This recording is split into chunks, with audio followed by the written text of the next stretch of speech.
Shalom Uvracha, bienvenue dans notre rubrique analyse de la paracha de la semaine, parachat Vayigash. Aujourd'hui, nous allons prendre un pasouk, le pasouk Gimel du Perek Memhe, qui va s'afficher sur l'écran d'un moment à l'autre.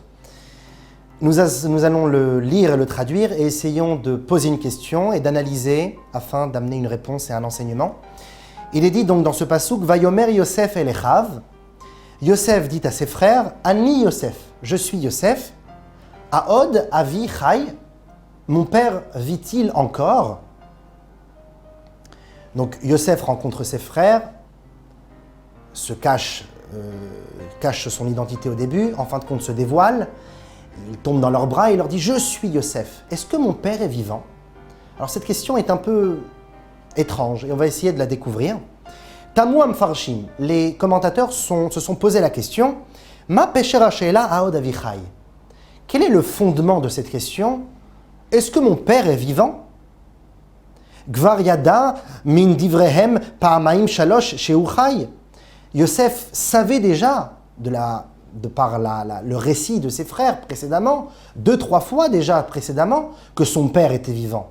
Les frères de Yosef lui ont déjà dit, nous avons un père qui vit en Eretz Israël, à Be'er Sheva. Donc, quelle était cette question que Yosef pose? Est-ce que mon père est vivant? En réalité, ce n'est pas une question que Yosef pose, c'est plutôt une interrogation, une sorte de choc. Quoi? Mon père est véritablement vivant? Il est écrit dans un pasouk un peu plus haut, dans Parashat Vayeshev, Vayemaen leitnachem. Yaakov Avinu n'arrivait pas à se consoler. Pourquoi? Il n'arrivait pas à consoler son âme de la perte de son fils Yosef. Car sachez que lorsqu'une personne, un être cher nous quitte, eh bien, la tristesse, le remords, la nostalgie de cet être pourrait nous faire tellement de mal qu'on pourrait en souffrir toute notre vie. En se rappelant de lui, en voyant des photos, en pensant à lui à chaque instant. Alors, Akadosh Baruch Hu a décrété une sorte de phénomène dans le caractère humain qui fait en sorte qu'à un certain moment de la vie, eh bien, nous oublions cet être. Non pas pour Chas v'Shalom l'oublier complètement, mais cette nostalgie émotionnelle qui pourrait nous faire du mal disparaît. Et on a seulement des bons souvenirs, on a des fois peut-être larmes à l'œil, mais la tristesse s'en va. Et heureusement, sinon nous ne pourrions pas avancer. Mais ce décret, ce phénomène que Dieu met dans nos êtres, n'a lieu seulement lorsque une personne nous quitte réellement, part dans le monde de l'au-delà. Mais Yosef n'était pas véritablement mort. Ses frères ont menti à leur père Yaakov que Yosef était mort. Donc Yaakov ne le savait pas, car comme on le dit, l'Esprit divin l'avait quitté, il ne le savait pas. Il pensait qu'il était mort. Il le croyait en tout cas en entendant ses enfants. Et pourtant il ne l'était pas. Ce qui faisait en sorte que Yaakov avait constamment en lui cette tristesse. Car Yosef était encore de ce monde. Donc le décret n'avait pas lieu d'être. Ce phénomène que Dieu met dans les êtres et dans les caractères humains n'avait pas encore lieu d'être. Donc la tristesse restait encore dans l'âme de Yaakov tout ce temps où il n'a pas vu son fils Yosef. Et là, la question de Yosef, est-ce que mon père est vivant, est compréhensible.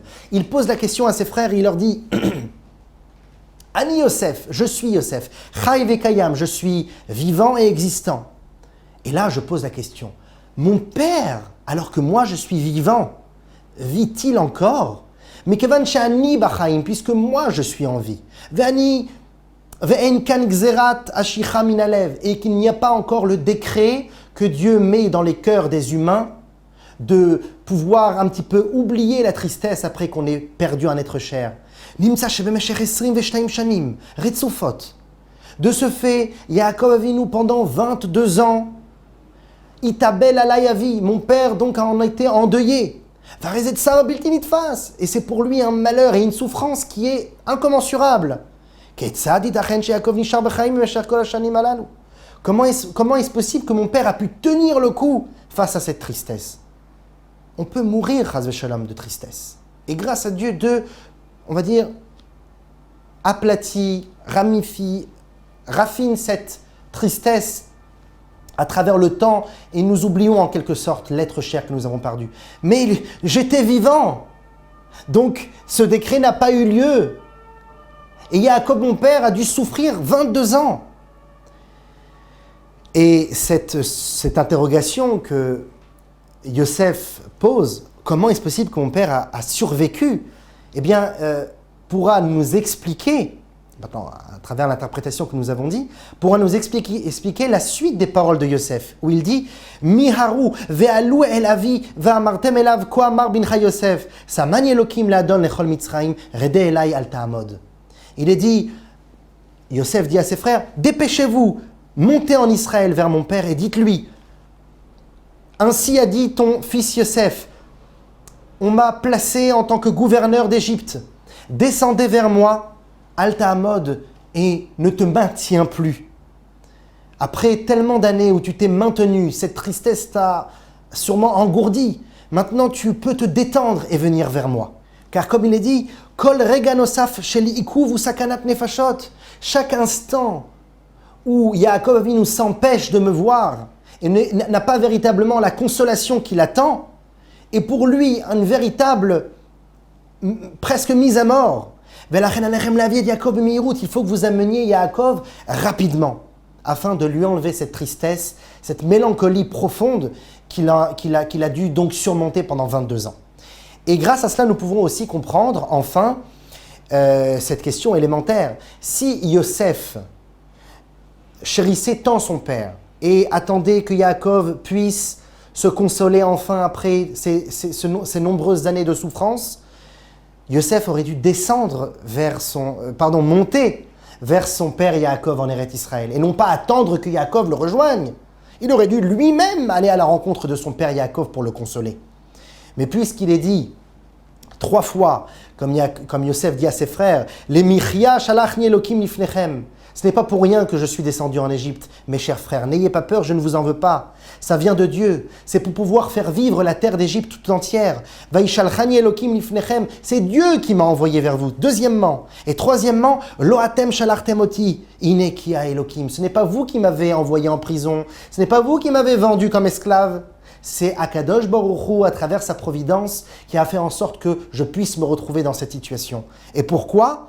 Afin que je puisse sauver le monde tout entier, car, ne l'oubliez pas, Yosef, à travers son ingénieuse idée d'avoir gardé pendant les 7 années d'abondance la nourriture pour l'Égypte, n'a pas seulement sauvé l'Égypte qui était la matérialité profonde de ce monde, donc de pouvoir élever le matériel vers le spirituel, que le sauvetage de cette apocalypse générale et mondiale a pu venir de Yosef Hatzadik, pas seulement, mais en plus a réussi à transformer la terre d'Israël elle-même, puisque la famine avait lieu aussi en Eretz Israël. Et c'est par l'Égypte que même Israël a pu s'arranger. À travers qui ? À travers Yosef. Yosef a fait en sorte que la matérialité de ce monde, telle que l'Égypte l'exprime, a pu monter de niveau de telle manière que même Israël en est élevé. Que même Israël puisse être nourri à travers l'Égypte. C'est une très grande force. Non seulement transformer la bassesse de ce monde, mais l'utiliser en fin de compte pour la Kedusha. C'est exactement ce que Yosef a entrepris à travers ces longues années de travail, de gouvernance en Égypte. Et c'est la raison pour laquelle il dit à ses frères « Amenez vite, Miharu, amenez vite Yaakov mon père, car moi je ne peux pas quitter l'Égypte. Je suis ici comme étant un chaliar, un véritable émissaire d'Akadosh Baruch Hu, et je ne peux quitter cette Égypte. » Donc voilà pour la parashat Vayigash, cette analyse de la semaine. La semaine prochaine, nous verrons la parashat Vayechi, une autre analyse tout aussi intéressante. À la semaine prochaine, Shabbat Shalom.